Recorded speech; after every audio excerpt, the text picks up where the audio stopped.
nosso Senhor Jesus Cristo seja com todos. Amém. Amém.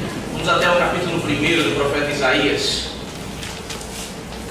Isaías capítulo 1.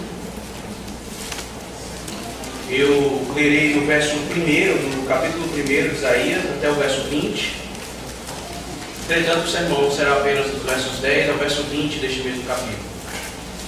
Livro do profeta Isaías, capítulo 1, do verso 1 ao verso 20 é a nossa leitura, mas o sermão restringindo-se apenas do verso 10 ao verso 20. Ouça com toda a atenção e interesse essa palavra, a palavra da salvação, a palavra do nosso Deus, que não pode falhar. Ela nos diz assim nessa noite: visão de Isaías, filho de Amós, que ele teve a respeito de Judá e Jerusalém nos dias de Uzias, Jotão, Acás e Ezequias, reis de Judá. Ouvi, ó céus, e dá ouvidos, ó terra, porque o Senhor é quem fala. Criei filhos e os engrandeci, mas eles estão revoltados contra mim.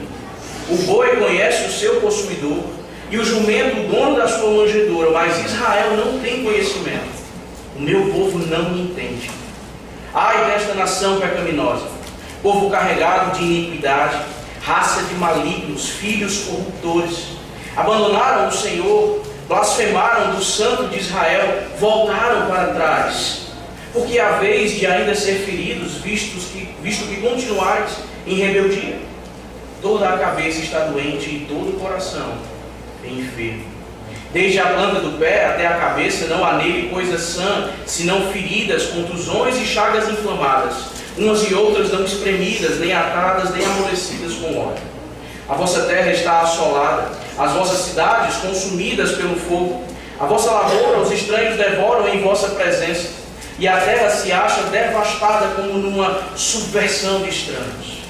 A filha de Sião é deixada como choça na vinha, como palhoça no pepinal, como cidade sitiana. Se o Senhor dos Exércitos não nos tivesse deixado alguns sobreviventes, já nos teríamos tornado como Sodoma e semelhantes a Gomorra. Ouvi a palavra do Senhor, vós, príncipes de Sodoma. Prestai ouvidos à lei do nosso Deus, vós, povo de Gomorra. De que me serve a mim a multidão de vossos sacrifícios, diz o Senhor.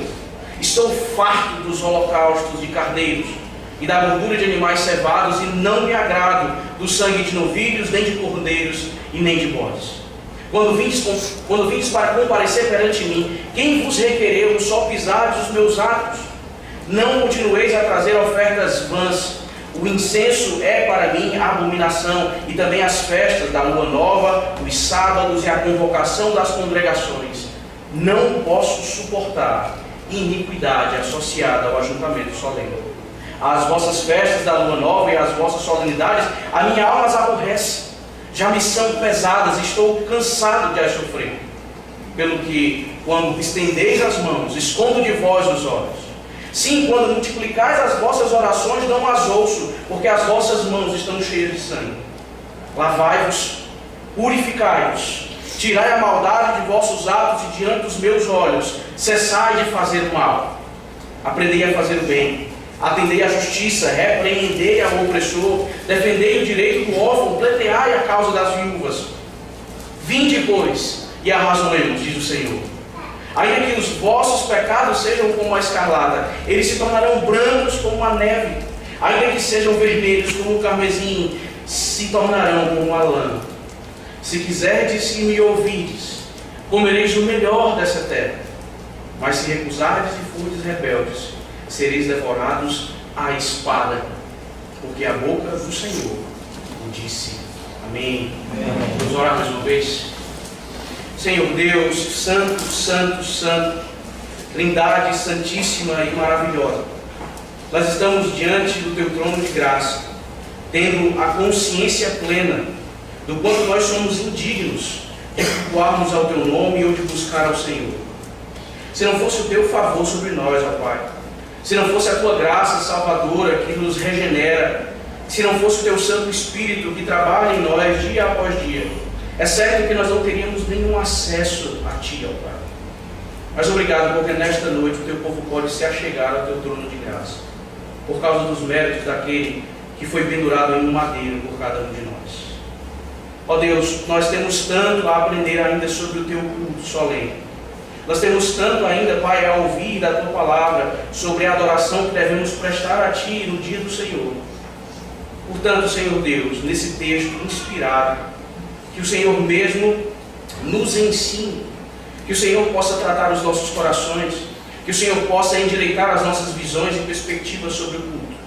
Afasta de nós, Senhor Deus, a hipocrisia. Afasta de nós, ó Deus, a idolatria, mesmo que ainda no meio do Teu povo e professando nós, supostamente a verdadeira fé.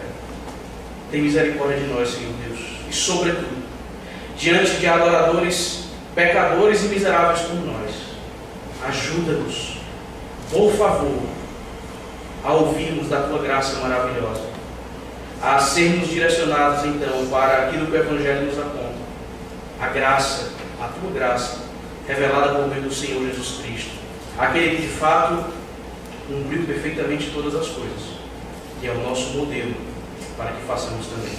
É isso que nós te pedimos, ó Pai, com perdão dos nossos pecados, ajuda-nos nessa hora, em nome de Jesus. Amém. Amém. Qual o seu conceito sobre o culto? O que você pensa sobre o culto solene? Você se importa de fato com o culto e com o momento exato em que nós prestamos a adoração solene ao Senhor? Se sim, quanto? Quanto da sua vida ou quanto da sua preocupação é voltada ao culto, pelo menos no dia em que nós somos obrigados ou ordenados pelo Senhor para prestar culto a Ele? Nós temos aqui então diante de nós um povo do qual estava acima de qualquer suspeita. O povo de Israel, a quem haviam sido revelados os oráculos e tudo o que era concernente à adoração necessária para que esse povo prestasse ao Senhor, é exatamente um povo que se comporta de maneira completamente errada diante de Deus. A partir dessa perspectiva, então, nós temos pelo menos, ou melhor, nós temos 3 alternativas diante do culto que nós prestamos a Deus. 2 completamente pecaminosas e uma, obviamente, escriturística. A primeira delas é: se você tenta ou busca adorar ao Senhor Deus no culto solene, a parte das suas regulamentações para o culto, você é um idólatra. Você tenta prestar culto a você mesmo a partir do seu entendimento sobre o culto, supostamente dirigindo-se ao Senhor, mas isso não passa de idolatria. Você adora então da maneira como você acha que deve ser, você presta culto supostamente ao Senhor da maneira como você acha que as coisas devem ser. Por outro lado, se você busca adorar ao Senhor Deus, reproduzindo especificamente todos os regulamentos propostos e estabelecidos pelo Senhor para o culto, mas isso não é evidenciado ou não acaba então desaguando em uma vida de piedade, você não é um idólatra certamente, mas você é um hipócrita. A ideia então que a Bíblia nos revela é que nós estamos diante da moeda de 2 faces. Ou seja, os regulamentos para o culto que são estabelecidos pelo próprio Deus devem nos conduzir a uma vida que manifesta piedade. E uma vida que de fato manifesta piedade, em termos de culto solene, deve então se submeter ao Senhor Deus, às suas prescrições para o culto. E mais uma vez eu pergunto: o quanto você pensa a respeito do culto? Será que você não é um idólatra? Ou seja, que adora segundo as suas próprias inclinações, achando que isso é o certo, baseado na sinceridade do seu coração, ou na suposta sinceridade dele? Ou será que você não é um hipócrita, alguém que se coloca diante da igreja, ou no meio dela, cumprindo tudo aquilo que se conhece como o princípio regulador do culto, mas você não manifesta então, aonde se espera uma vida piedosa, advinda do fato de que você cultua ao Senhor Deus da maneira como Ele estabelece? É óbvio então que nós não devemos nos associar a nenhuma das 2 opções, mas sim a correta, a terceira opção. Nem hipócritas, nem idólatras, mas bíblicos, entendendo então que a nossa piedade e a fé que manifestamos pelo nosso Senhor Deus deve ser traduzida em obediência no culto solene, nos submetendo então aos regulamentos que Ele estabeleceu. Nenhuma coisa nem outra, mas as 2 coisas unidas, inseparáveis. E aqui diante de nós há um dilema: quem é você diante do Senhor Deus no culto solene? Esse texto então nos ensina, diante de um povo completamente hipócrita e idólatra, a seguinte lição: que o Senhor Deus, o próprio Javé, rejeita a adoração hipócrita e idólatra do seu próprio povo, mas oferece perdão e restauração àqueles que de fato têm fé no Senhor. Exatamente isso. O Senhor Deus, aquele que está acima de tudo e todos, assentado no seu santo trono celestial, governando todas as coisas, rejeita a adoração hipócrita e idólatra do seu povo, talvez a de você mesmo, mas ao mesmo tempo é gracioso e misericordioso, oferecendo para cada um de nós e para o seu próprio povo restauração, se nós de fato confiamos e obedecemos ao seu nome.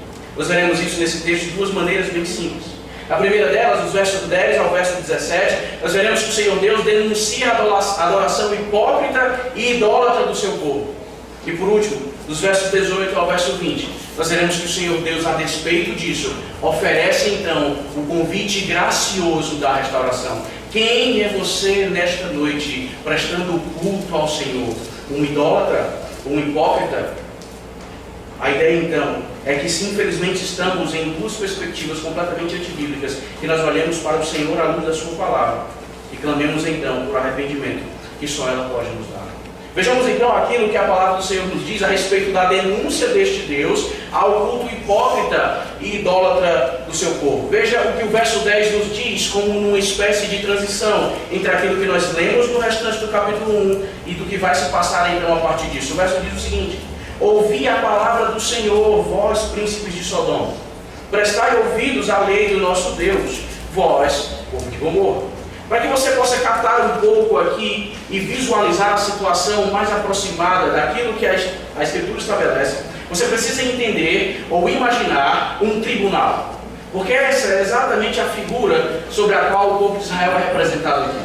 Nós temos um juiz pactual, a saber, o próprio Deus, ouvir a palavra do Senhor. Nós temos aqui um promotor pactual, a saber, o próprio profeta Isaías, por meio de quem o Senhor Deus fala, e nós temos os réus do pacto, o próprio povo. E veja que o Senhor Deus não dispensa qualquer tipo de cerimônia na maneira como trata aqueles que pertencem a Ele mesmo.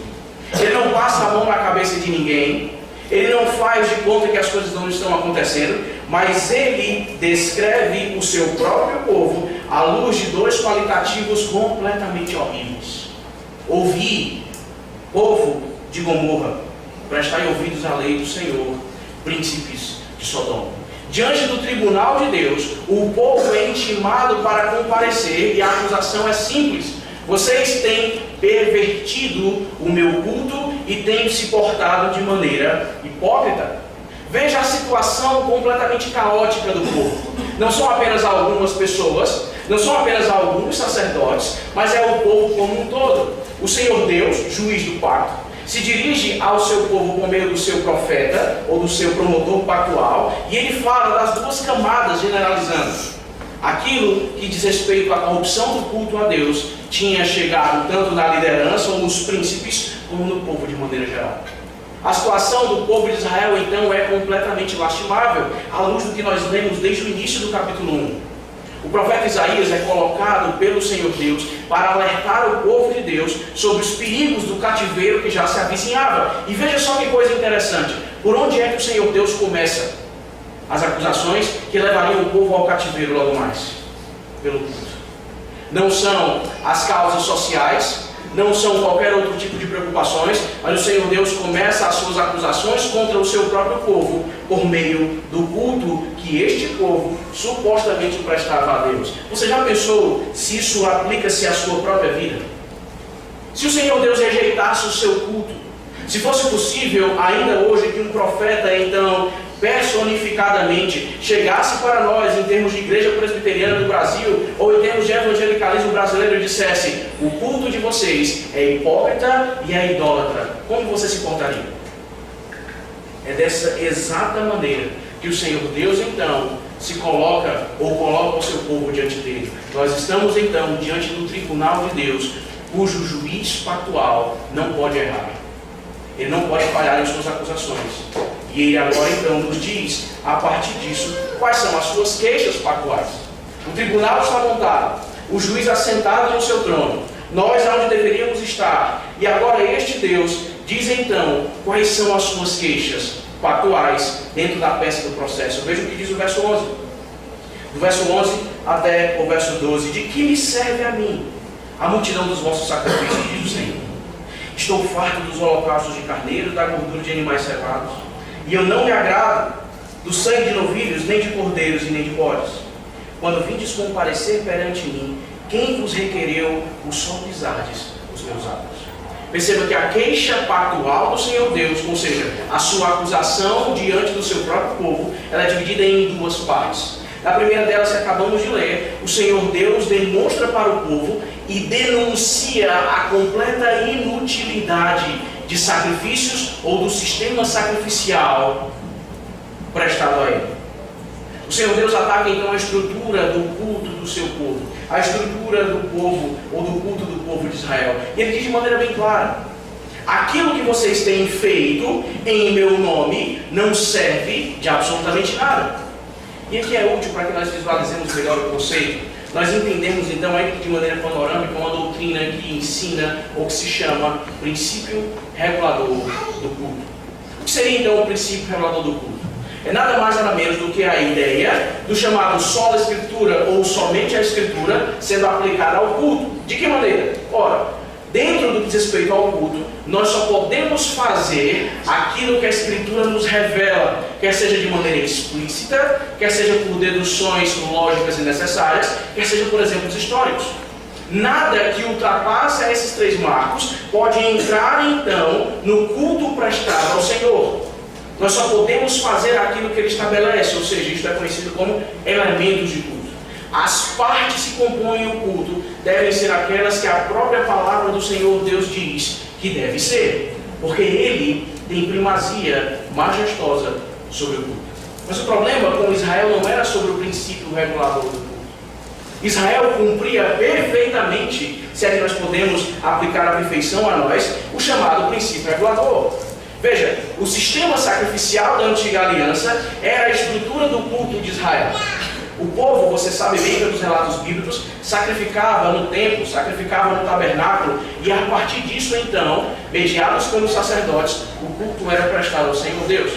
E aqui acontece exatamente tudo na mais inteira perfeição da Escritura. Veja, o texto nos diz: estou farto dos holocaustos de carneiro, da gordura de animais cevados, não me agrada do sangue de novilhos, nem de cordeiros, nem de bodes. O Senhor não está aqui denunciando uma falha na aplicação do solo Escritura ao culto do povo de Israel. Pelo contrário, eles estavam de fato aplicando todas as coisas.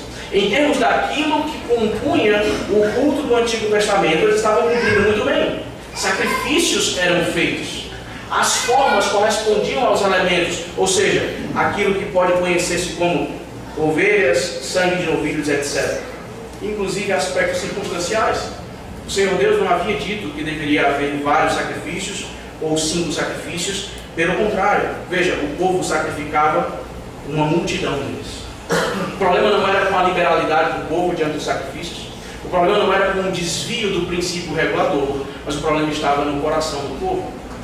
O Senhor Deus então rejeita completamente a adoração do seu povo, que mesmo obedecendo os moldes estabelecidos por ele, não denunciam ou não evidenciam um coração que manifesta a verdadeira piedade.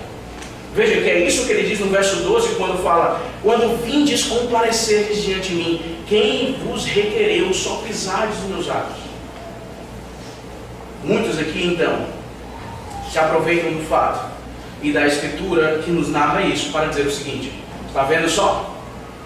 O Senhor Deus não está interessado em sacrifícios, ele nunca esteve, nem no Antigo Testamento e sobretudo agora, onde nós não estamos mais debaixo da lei, assim que eles falam. O Senhor Deus não dava a mínima para isso. Aqui de maneira clara, o texto diz que o Senhor Deus manifesta a total inutilidade dos sacrifícios. Portanto, essa história de princípio regulador do culto é uma balela completa. Você não tem necessidade alguma de ver na Escritura Sagrada aquilo que Deus estabelece e cumprir no culto, porque o Senhor não quer simplesmente aspectos externos sendo reproduzidos. O Senhor quer exatamente o seu coração e a sinceridade dele. Portanto, tudo o que importa é que você seja sincero diante de Deus. É que o Senhor Deus olhe para o seu coração e encontre um verdadeiro adorador, porque é isso que eles falam, pervertendo o texto, adorem em espírito e em verdade, ou seja, não importam as regras, inclusive é que supostamente o Senhor Deus estabelece. O que importa é você achegar-se diante do seu Deus com inteira sinceridade de coração. Mas não é isso que o texto diz. O Senhor Deus em nenhuma maneira repudia o sacrifício pelo sacrifício. Ficará mais claro no correr do texto que o Senhor Deus repudia então a atitude hipócrita de um povo que, a despeito do cumprimento dos princípios para o culto, vivia de maneira completamente ímpia. O Senhor Deus não pode negar o que Ele mesmo estabelece. Portanto, Ele não está negando aqui o tal do princípio regulador do culto. Ele está negando aqui então a falta da piedade do seu povo, que mesmo cumprindo cabalmente aquilo que Ele estabelece para os sacrifícios ou para o culto, vivia como se não conhecesse o próprio Deus. Será que esse não é você nessa noite? Nós estamos bem próximos de completar 500 anos da reforma, e nós, presbiterianos, herdeiros disso tudo, de todas essas doutrinas maravilhosas. Mas será que você não é um desses que se confia ou tem se fiado mais naquilo que corresponde a aspectos externos do culto, mas o seu coração está distante de Deus? Será que você não tem se dedicado a aprender e confiar no chamado princípio regulador do culto? Isso é maravilhoso, mas você não dá a mínima para estas coisas fora da igreja. Será que você não tem se portado como um hipócrita diante do seu Deus, ou seja, diante de Deus, do seu trono de graça, na adoração que nós prestamos a Ele no domingo e no culto solene? Nós somos pessoas que nos submetemos completamente às Escrituras Sagradas e às suas regras para o culto. Nós supostamente cultuamos ao Senhor Deus cumprindo todas as coisas. Reproduzimos os elementos que a Escritura nos aponta. Nós atentamos para as formas sobre as quais esses elementos devem ser executados. Mas não há piedade em nós fora daqui. Nós continuamos as mesmas pessoas, nós continuamos os mesmos hipócritas. Quando saímos por essas portas, será que você não é um desses? O Senhor Deus, mais uma vez, não repudia as suas próprias regras para o culto. Ele repudia um coração hipócrita que acha que ele se agradará apenas de cumprimentos externos das regras que ele mesmo estabeleceu. Mas a condenação do Senhor, ou a sua queixa pactual, não para por aí.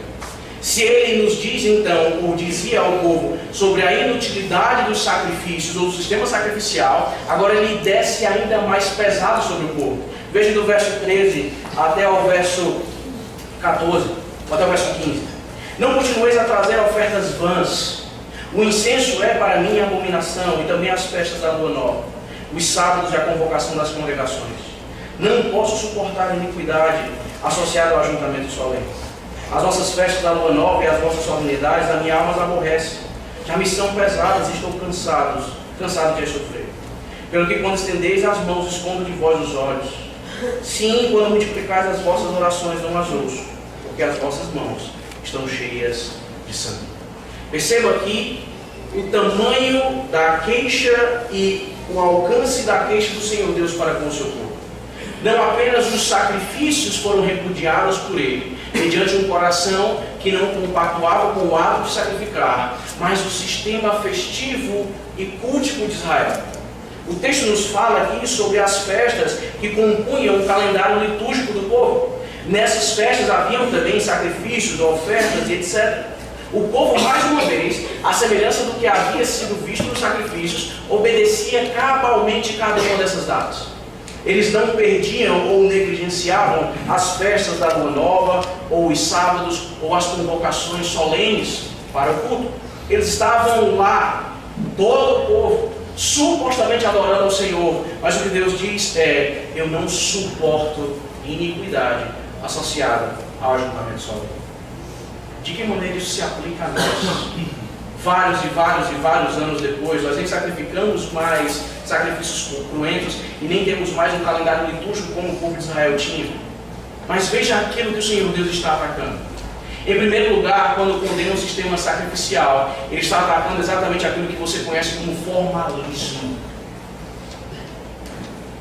A ideia de que não interessa onde está o nosso coração, e não interessa se nós temos de fato fé, ou buscamos ao Senhor Deus, ou obedecê-lo em amor e obediência por graça. A ideia é que nos basta simplesmente cumprir aquilo no culto que o Senhor Deus estabeleceu. E pronto, nós pagamos a nossa conta dominical. Nós lemos a Escritura Sagrada, nós ouvimos a pregação, cantamos louvores, fazemos orações. E quando o culto finda, ufa, graças a Deus. Você culpou ao seu Deus hoje? Sim, eu obedeci todos aqueles elementos que o Senhor Deus estabeleceu. O que é isso se não mero formalismo? Mas ainda há dentro desse aspecto algo que condena ainda mais o nosso coração. E é fato que se você não tem a mínima ideia do que aquilo que é feito no culto, ou para quem é feito, ou por que é feito, você não cultua ao Senhor Deus. É exatamente isso. Pensa, por exemplo, no batismo. Quando há batismos aqui ou profissões de fé, você participa do culto, há um batismo acontecendo ou uma profissão de fé acontecendo, mas você não sabe a mínima sobre o porquê que aquilo é feito no culto, ou sobre o porquê aquilo é lícito, ou sobre o porquê Deus manda fazer. Mas por que você faz? Porque eu sou um presbiteriano. É isso que nós fazemos. Nós batizamos crianças e nós ouvimos ou promovemos profissões de fé. O que é isso, senão um viés do formalismo chamado tradicionalismo? Você já se perguntou por que o culto nessa igreja é dessa maneira? Você já se perguntou por que em outras igrejas por aí afora há tanta diferença no culto quando comparados? A resposta que você vai obter, possivelmente na maioria das vezes, é a liberdade para que nós então façamos coisas diferentes em lugares diferentes. A cultura deve ser levada em conta. Não! Óbvio que não. Sim, de fato, a cultura é um fator que não pode ser desagregado, mas a cultura não pode determinar ou não pode ter parte alguma com aquilo que nós fazemos dentro do culto de Deus. Será que você não tem sido um mero formalista ou um tradicionalista? Você sabe por que nós batizamos crianças? Você que está há 10, 15, 20 anos na Igreja Presbiteriana do Brasil. Você que possivelmente fez aqui profissão de fé, mas você se lembra ainda, se é que você ainda ocorre na sua mente. Por que a necessidade disso? Se isso acontece sem a mínima consciência dos fatos, você é nada mais nada menos do que um idólatra. Você não sabe o que está acontecendo, mas você faz, porque afinal de contas é isso que os presbiterianos ou reformados fazem. Você acabou de se assemelhar ao catolicismo romano. Você não precisa entender o que está sendo feito. Você precisa fazer. Porque a tradição é quem diz o que nós devemos fazer. Por outro lado, veja, quando o Senhor Deus então repudia as festas ou o calendário litúrgico de Israel, isso também diz muito ao nosso respeito. Mais uma vez, nós estamos bem próximos de completar 500 anos da Reforma Protestante. E certamente, em todos os lugares desse Brasil, em termos de igreja presbiteriana, haverá culto de ação de graças. E isso deve acontecer mesmo. Graças a Deus pela Reforma Protestante. Mas a grande questão é, não duvidem, infelizmente, que a grande massa das pessoas que comparecerão a esses cultos não tem a mínima ideia do que é pelo menos a Reforma Protestante. Elas sabem sim de um tal Martinho Lutero, que diante de um papa ou de uma autoridade imperial resistiu, passivo de morte. Eles sabem que Lutero inventou ou compôs a música Castelo Forte, conhecem sobre João Calvino, talvez Zwinglio e olhe lá, mas não há nenhum tipo de conhecimento prático ou profundo acerca daquilo que foi colocado então como evidência em termos de doutrina na Reforma Protestante. Se o Senhor Deus combate então o tradicionalismo e o formalismo, aqui ele denuncia então todo o nosso tradicionalismo festivo indo por água abaixo. Não, a proposta do Senhor Deus não é que você seja um PhD em batismo infantil ou em profissão de fé ou doutor da história no que diz respeito à Reforma Protestante. Mas a ideia é que você precisa saber o que, ou melhor, o porquê você faz o que faz no culto solene. Nós não podemos de maneira nenhuma confiar que simplesmente porque nós obedecemos ao princípio regulador do culto, sendo que o nosso coração está longe de Deus, de sua sagrada. Não, o texto nos mostra de maneira clara. O texto nos mostra de maneira tão clara que o verso 15 então nos diz o ultimato ou a resposta de Deus diante de tanto formalismo, tradicionalismo, hipocrisia e idolatria sendo cultuados supostamente em seu nome. Ele diz: quando vocês estendem as mãos, eu escondo de vós os olhos. Sim, quando multiplicais as vossas orações, não as ouço, porque as vossas mãos estão cheias de sangue. O último aspecto da queixa pactual, então, deste Deus é exatamente essa. Ou exatamente esse. A sua resposta diante de uma adoração completamente caótica, não exteriormente falando, porque exteriormente eles eram perfeitos, mas subjetivamente, nos mostra então que o Senhor Deus se ira, e Ele não permanece de maneira inerte a nossa hipocrisia diante dele. Veja como o texto é claro, tão claro, que denuncia inclusive aquelas pessoas que mesmo dentre os chamados reformados, ainda acham por conta de tradições ou de costumes ou de culturas, que o Senhor Deus pode ser enganado ou manipulado por atos externos ou posturas externas de adoração. Sabe aquelas pessoas que estendem os seus braços na hora em que os louvores estão ocorrendo, ou em orações que são feitas sobre perdão e misericórdia, as pessoas se ajoelham ou parecem vibrar e etc. Elas parecem ou elas entregam então uma aparência tão piedosa e espiritual por causa dos seus gestos ou do seu gestual externo. Mas tudo isso é completamente inútil diante de Deus. Ele fala ao Senhor Deus, inclusive em posturas externas. Quando estendeis as mãos, supostamente uma postura piedosa, eu não olho nem para vocês. Eu escondo de vocês os olhos.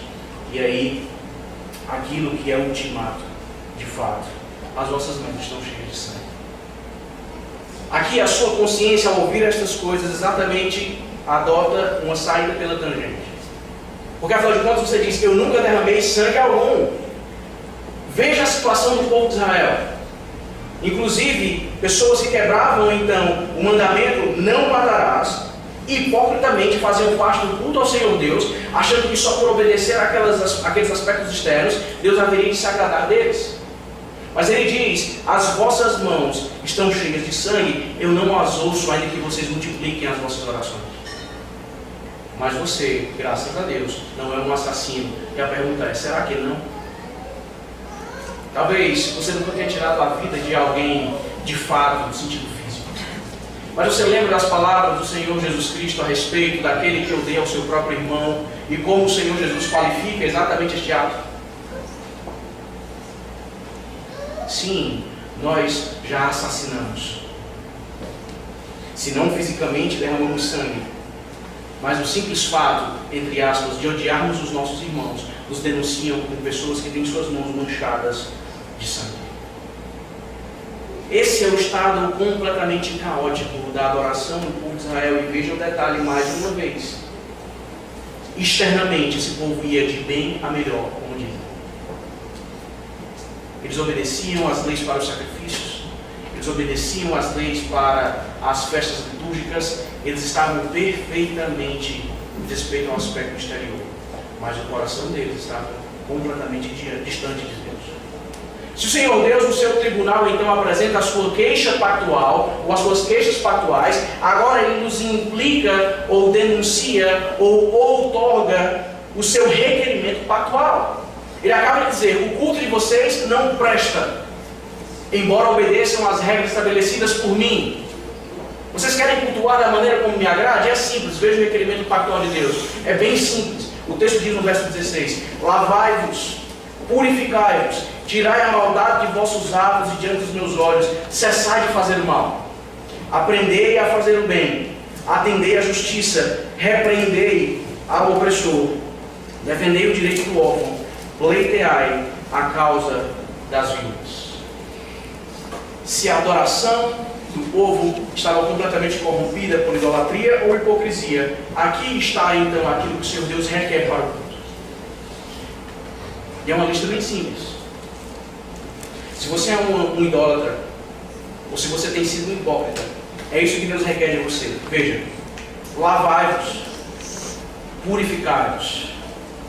A sua mente, que ainda luta com resquícios de salvação pelas obras, lê estas coisas e diz: opa, ainda tem jeito para mim.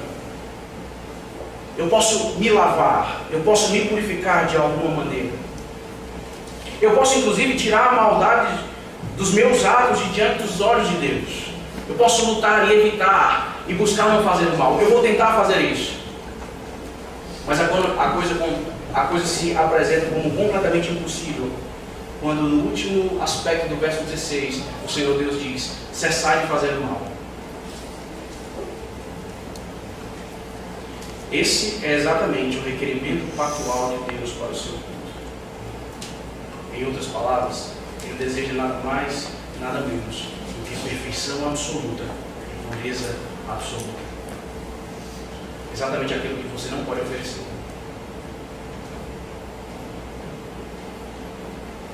Lavai-vos, purificai-vos, tirai a maldade diante dos vossos olhos, dos meus olhos. Parem de fazer mal. O Senhor Deus exige perfeição absoluta. E se Ele nos diz aquilo que nós devemos deixar de fazer, ou seja, não pecarmos mais, ou não sermos impuros, agora Ele nos dá um aspecto positivo, ou seja, um ordenamento positivo. Vocês não devem fazer isso, mas devem fazer isso. Verso 17. Aprendam a fazer o bem, a atender à justiça, repreender ao opressor, defender o direito do órfão, pleideai a causa das viúvas.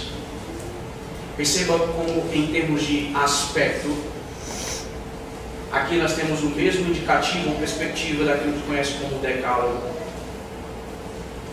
Há aspectos negativos nele: não matarás, não furtarás, não terás outros deuses diante de mim. Mas o Senhor Deus não quer de nós que simplesmente nós deixemos de fazer coisas, mas que nós façamos coisas, então, à luz da sua palavra, à luz da sua própria ordem.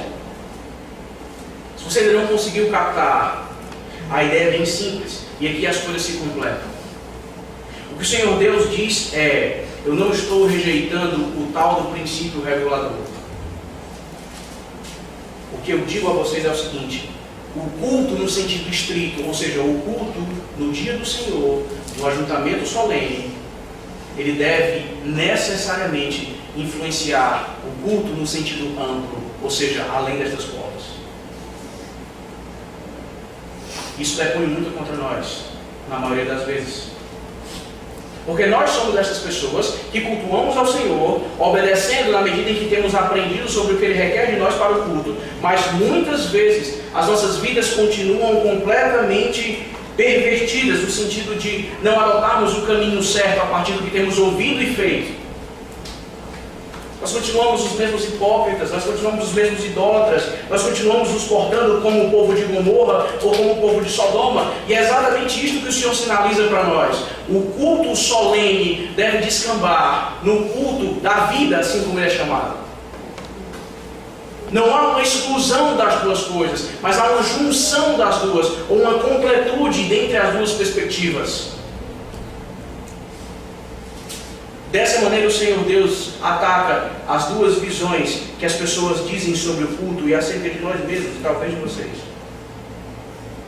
Em primeiro lugar, ele rejeita a ideia de que só o coração e a sua sinceridade bastam.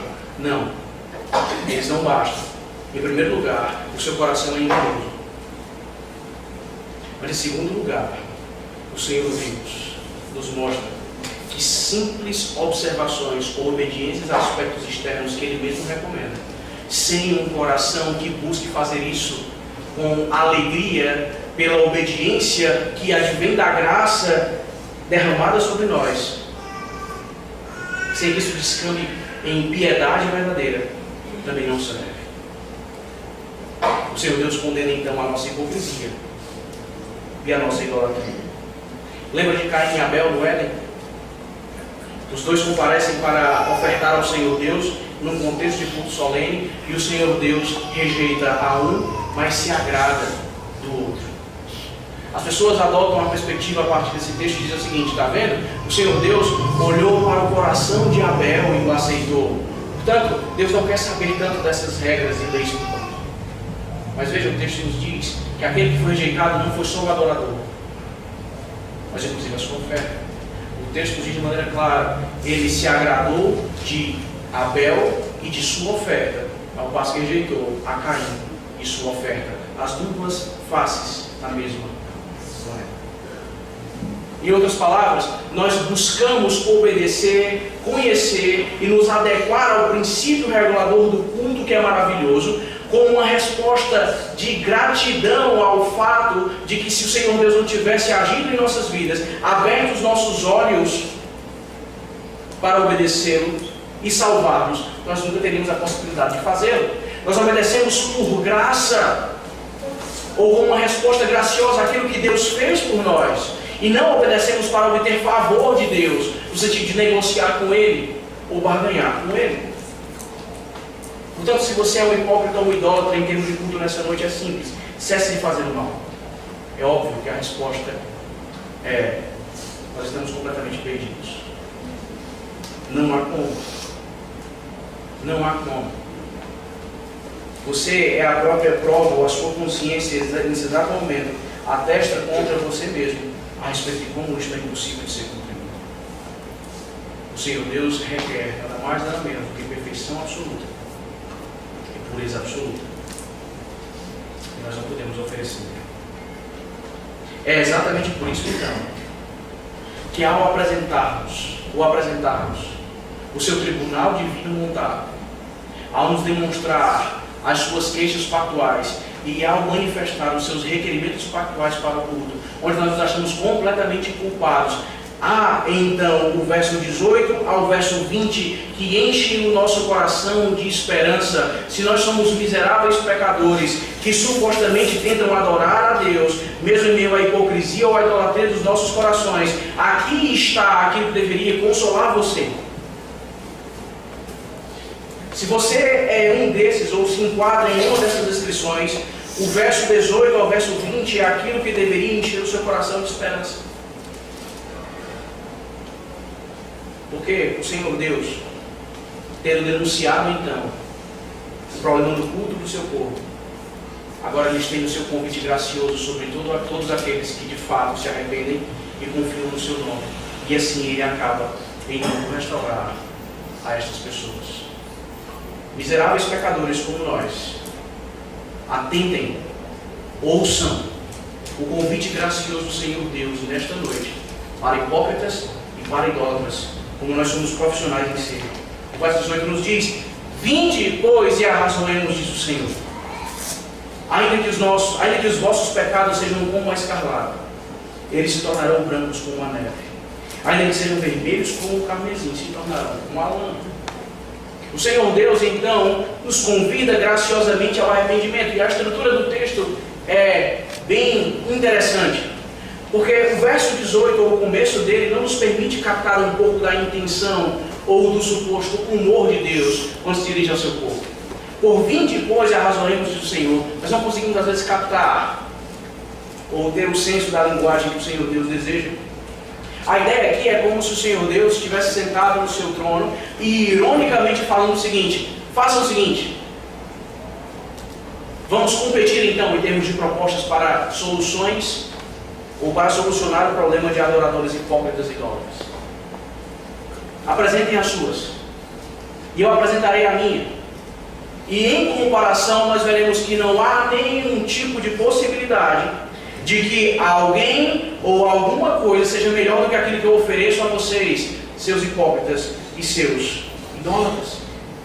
Vinde, pois, arrazoemos. Comparemos então as soluções para o problema. E qual é a solução do Senhor Deus já no Antigo Testamento para o remédio exato de pecadores tão miseráveis como nós? No próprio Evangelho, o texto diz: ainda que os vossos pecados sejam como a escarlata, eles se tornarão brancos como a neve. Ainda que sejam vermelhos como o carmesim, se tornarão como a lã. O Senhor Deus nos aponta então para aquele sobre o nome de quem, ou no nome de quem você já orou nesta noite, cantou nesta noite, mas que muitas vezes o seu coração e a sua mente estão completamente longe daquilo que as suas palavras são declaradas, ou daquilo que os seus lábios declaram. O Senhor Deus nos aponta já no Antigo Testamento para o Senhor Jesus Cristo. De que maneira os nossos pecados, que são vermelhos como o carmesim, podem tornar-se mais alvos do que a neve? De que maneira hipócritas e idólatras como nós podem ter acesso ao Senhor Deus sem ser fulminados por Ele em termos de culto solene? A resposta só pode ser uma: o Senhor Jesus Cristo. É por meio dos méritos dele, é por meio da sua vida e obra, é por meio da sua obra terrena consumada, é por meio daquilo que ele conquistou, vencendo a morte e aplicando então isto a nós, que nós podemos ser perdoados.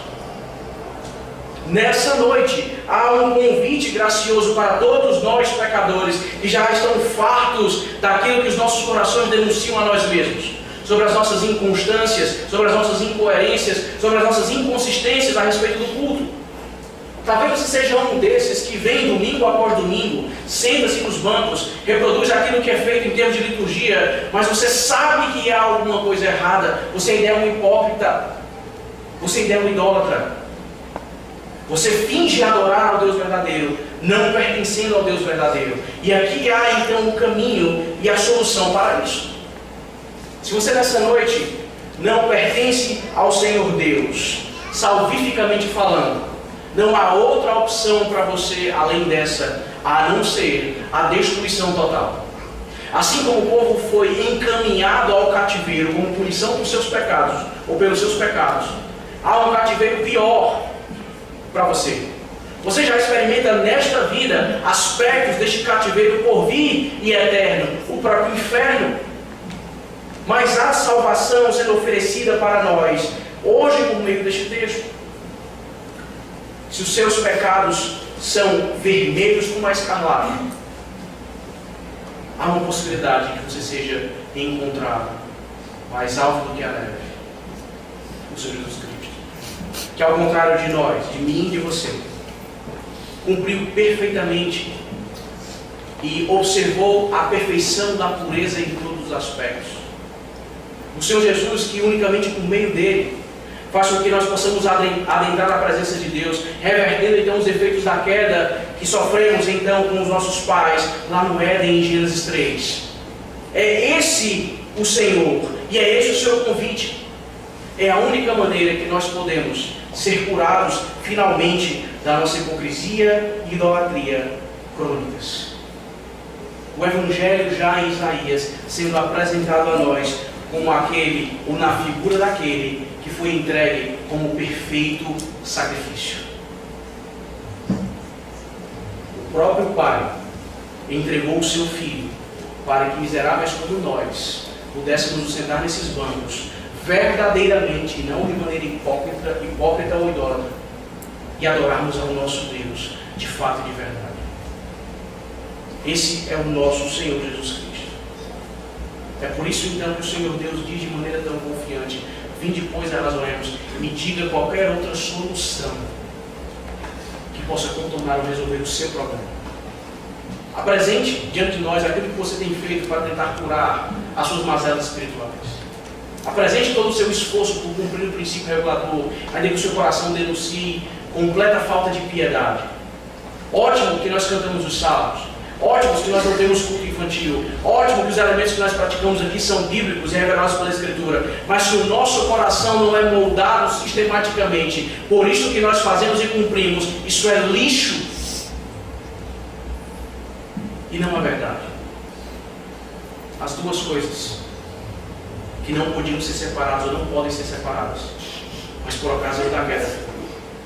Um coração que obedece às regulamentações do culto estipuladas por Deus, sob forma de gratidão e alegria por tudo aquilo que o Senhor mesmo fez por nós. Mas o nosso coração pecador ainda continua nos versos 19 e 20 a nos fustigar. Nós acabamos de ser apresentados ao Evangelho, a solução para as nossas mazelas, no que respeito ao culto inclusive. Mas os versos 19 e 20 parecem então depor contra aquilo que o próprio profeta havia dito. Ele acaba de dizer que a única maneira pela qual nós podemos ser salvos e lavados e cultuarmos ao Senhor da maneira como Ele requer é por meio de Cristo. Mas o verso 19 e 20 ele parece então nos ensinar o que se chama arminianismo. Veja o que o verso 19 e 20 diz: se quiseres e me ouvides, comereis o melhor dessa terra. Mas se recusardes e fordes rebeldes, sereis devorados à espada, porque a boca do Senhor o disse. Vejam só dizem os arminianos. Não há qualquer tipo de incompatibilidade entre o que vocês chamam de calvinismo e entre o que nós chamamos de arminianismo. Não há qualquer incompatibilidade entre as doutrinas esposadas por nós. Aqui o texto nos mostra que na mesma forma ou no mesmo contexto que o Senhor Deus requer obediência para o culto e aponta-nos para o Senhor Jesus Cristo, Ele diz que isso depende de nós. Aqui o profeta Isaías fala de maneira absolutamente clara: se vocês quiserem e me ouvirem, vocês comerão o melhor dessa terra. Mas se vocês me recusarem, o cativeiro os aguarda. Veja então, o texto nos diz que o Senhor Deus está em uma posição em que Ele espera as determinações dos homens para que Ele possa reagir. Não é isso que o profeta diz? Não. Absolutamente não.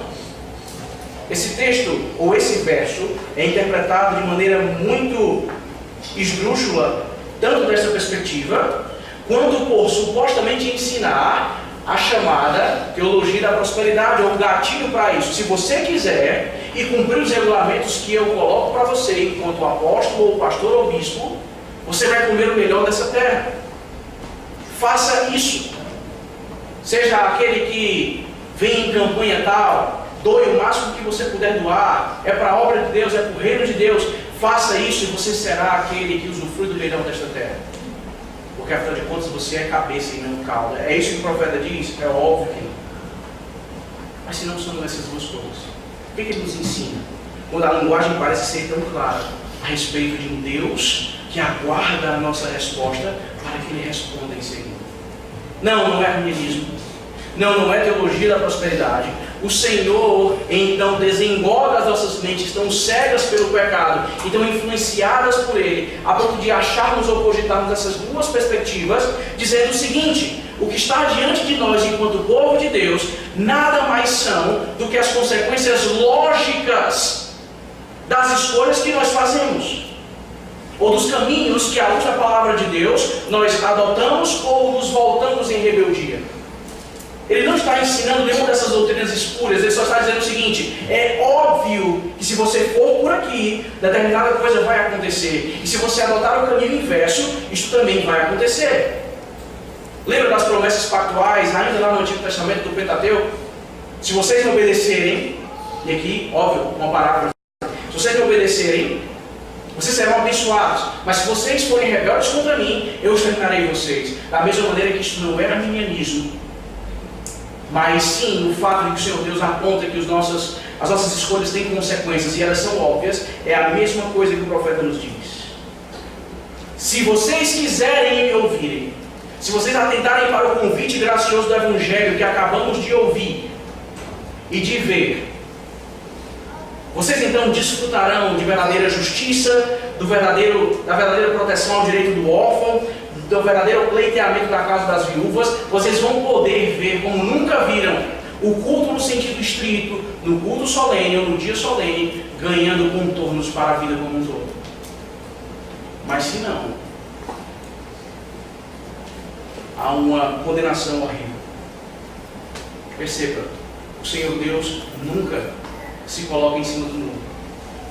Se Ele de fato diz que nos abençoa, ou nos garante que o fato de ouvirmos a sua voz por meio da palavra e nos adequarmos a ela e buscarmos obedecê-la, há bênção nisso. Da mesma maneira, Ele não permanece inerte quando nós nos portamos de maneira rebelde contra Ele. Não há uma possibilidade, ou uma terceira possibilidade aqui. Se vocês recusarem, eu vou deixar com que vocês vivam, porque vocês vão aprender.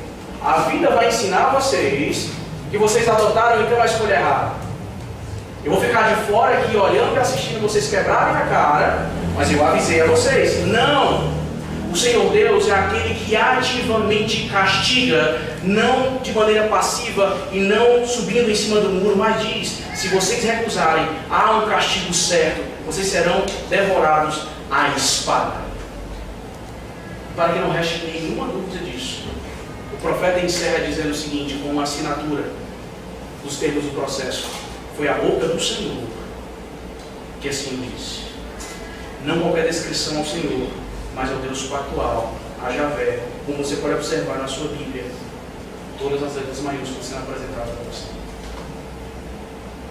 Nós gostamos de dizer que o Deus do pacto ao qual nós servimos é fiel. Ele é fiel para cumprir aquilo que Ele estabelece. Mas você já parou para pensar como essa frase, ao mesmo tempo que é gloriosa, ela deveria causar arrepios à sua espinha? Porque este Deus do pacto é fiel não apenas para cumprir aquilo que aos nossos olhos é bom, ou que traz benefícios para nós.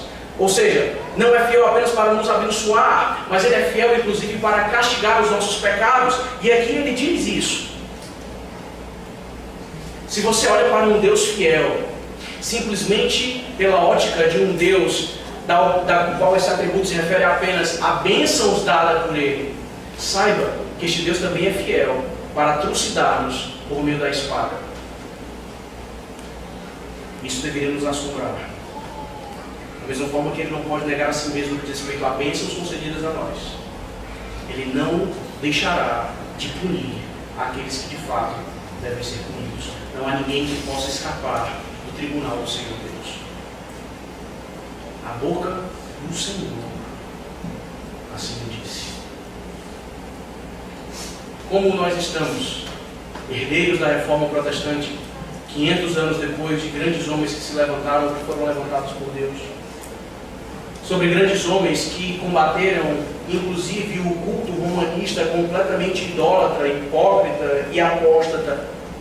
Como nós estamos como herdeiros de todas essas doutrinas maravilhosas, será que nós não estamos nos portando de maneira hipócrita ou idólatra, assim como os grandes homens levantados por Deus se opuseram em sua época? Nós devemos saber que o Senhor Deus rejeita a adoração hipócrita e idólatra do seu povo, mas graciosamente Ele oferece restauração, pronta restauração e salvação àqueles que de fato temem ao seu nome.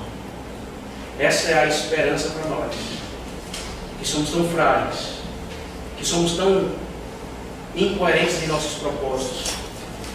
Nós confiamos nessa noite plenamente naquele que adentrou aos portais eternos, como diz o Salmo 24, baseado nos seus próprios méritos, tendo obedecido os requerimentos pactuais de Deus, à risca, sem ficar a quem milímetro que fosse, para que eu e você nesta noite, embora pecadores, mas regenerados e justificados por Deus, pudéssemos então cultuá-lo, entendendo que o princípio regulador é uma bênção,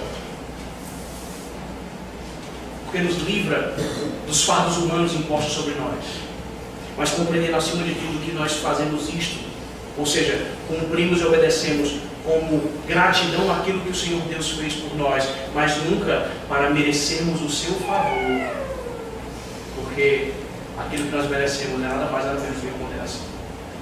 Que nessa noite então nós entendamos à luz do exemplo de Israel, um povo que estava acima de qualquer suspeita e que externamente adorava quase que perfeitamente, cumprindo todos os requisitos, mas que seus corações estavam tão distantes de Deus, que nós somos assediados com os mesmos problemas e pelos mesmos pecados. Olhemos então para o nosso Senhor Jesus Cristo, aquele, somente aquele, que pode fazer com que os nossos pecados sejam apagados e nos tornarem então mais altos do que a neve, ao que cultuemos, em espírito e em verdade, e de fato, de verdade. Vamos orar ao Senhor. Senhor Deus e Pai, te agradecemos muito pela Tua palavra, que ao passo que denuncia a nossa condição tão horrível e desesperançosa, nos aponta para o Teu Evangelho como a solução não apenas para a nossa salvação, mas como a solução e o caminho para o culto que o Senhor mesmo se agrada. Perdoa-nos, Senhor Deus, porque de fato muitas vezes temos sido meros tradicionalistas. Nós temos muitas vezes olhado simplesmente para os aspectos externos.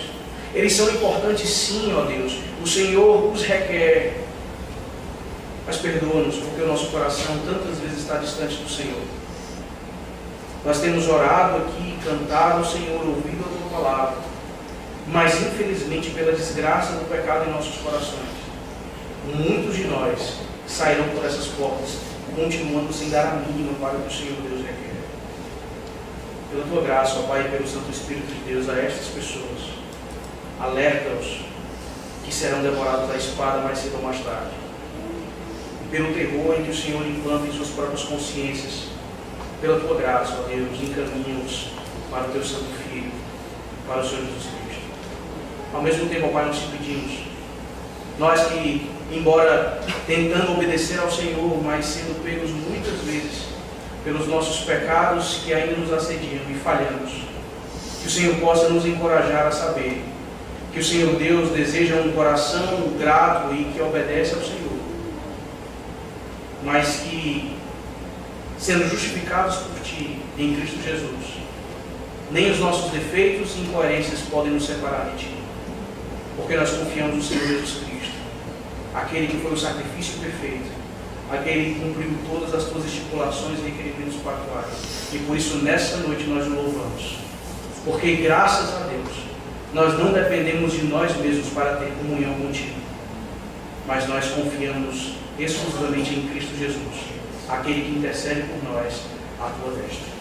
É isso que nós agradecemos, ó Deus, ao passo que te pedimos perdão por tantos pecados, em nome de Jesus que nós oramos. Amém. Amém.